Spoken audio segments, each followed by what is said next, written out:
Welcome to Jesse Waters Prime Time. Tonight, the Dow opened down more than 1,000 points. A quadruple-digit loss now. Take a deep breath. It is very scary.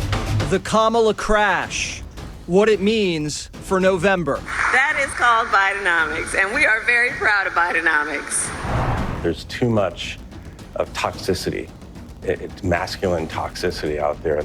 Kamala's husband got the nanny pregnant. Can we just give it up again for my husband? Hit a bear and killed it. I picked up the bear and put him in the back of my van. I was going to skin the bear.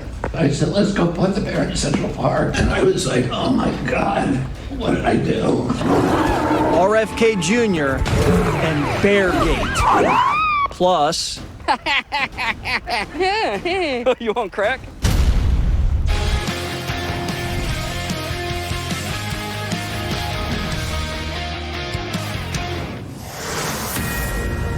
Fox News alert, an emergency meeting in the White House Situation Room today, where Kamala Harris looks like a nervous wreck. As the Middle East is on the verge of spiraling into a regional war, an American carrier strike group has been rushed into the Gulf as Iran could strike Israel at any moment. American soldiers have already been injured this afternoon in a barrage of rocket attacks on a military base in Iraq. This while Americans woke up at home to a bloodbath.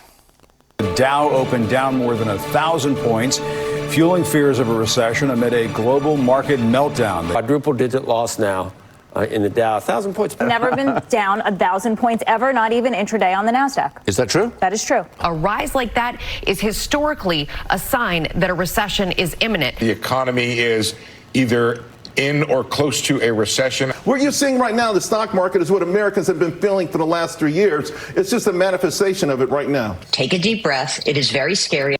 Over $1 trillion wiped out as Bidenomics looks like it's blowing up right before the election. Someone must be proud. That is called Bidenomics. That is called Bidenomics, and we are very proud of Bidenomics. Trump saying today, stock markets are crashing, job numbers are terrible. We are headed to the World War III, and we have two of the most incompetent leaders in history. This is not good. He calls it the Kamala crash. Economists say she detonated the biggest debt bomb in American history when she cast the tie-breaking vote on the $2 trillion spending bill. The yeas are 50, the nays are 50, the Senate being equally divided. The Vice President votes in the affirmative, and the concurrent resolution as amended is adopted. Kamala and Biden raided the Treasury, handed out corporate welfare, imported 10 million foreign workers, declared a war on energy, and then patted themselves on the back. Mr. President, what do you want your legacy for Gen Z to be? Cure the economy. Two economic illiterate tax and spend puppets gave a chip company, Intel, $8 billion of your money. And right under their noses, Intel said thanks and laid off 15,000 workers. This AI bubble, the only thing that's keeping the market afloat, that Bidenomics funded with your tax dollars, could pop before the election. Americans are maxed out on credit cards and are taking on second jobs to keep up, but could soon lose both jobs because of the recklessly corrupt mismanagement of our economy, which will probably end up in another big tech bailout. Watch.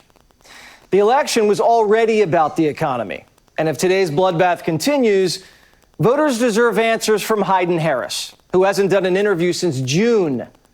A lot's happened since June. And is Kamala even capable of explaining capital markets, labor markets, the global economy?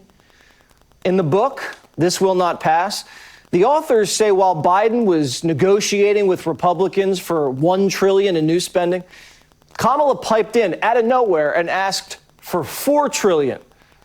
And Biden dismissed her comment immediately. Imagine if she had gotten her way.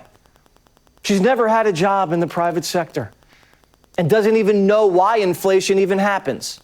What else are you going to do to fix this problem with inflation? All right, thank you. Well, let's start with this. Prices have gone up, and families and individuals are dealing with the realities of that bread costs more, that gas costs more. And we have to understand what that means. That's about the cost of living going up. Amazon paid for my multi-million-dollar home, and it's true. Because when you own an Amazon vending machine like this... Thanks. She doesn't even understand what makes prices go up and down. And if she were elected, she'd have stewardship over the most technologically advanced economy in human history. Yet believes when you save things on your computer onto the cloud, it actually goes into the clouds. No longer are you necessarily keeping those private files in some file cabinet that's locked in the basement of the house. It's on your laptop, and it's then therefore up here in this cloud that exists above us, right? It's no longer in a physical place. With Economics for Dummies at her bedside table and Morning Joe on her DVR, does it really even matter what Kamala knows? It doesn't. She's told what to do. This is what she's really all about. Watch. We have to stay active. And, you know, we have to stay woke. Like, everybody needs to be woke. And you can talk about if you're the wokest or woker, but just stay more woke than less woke.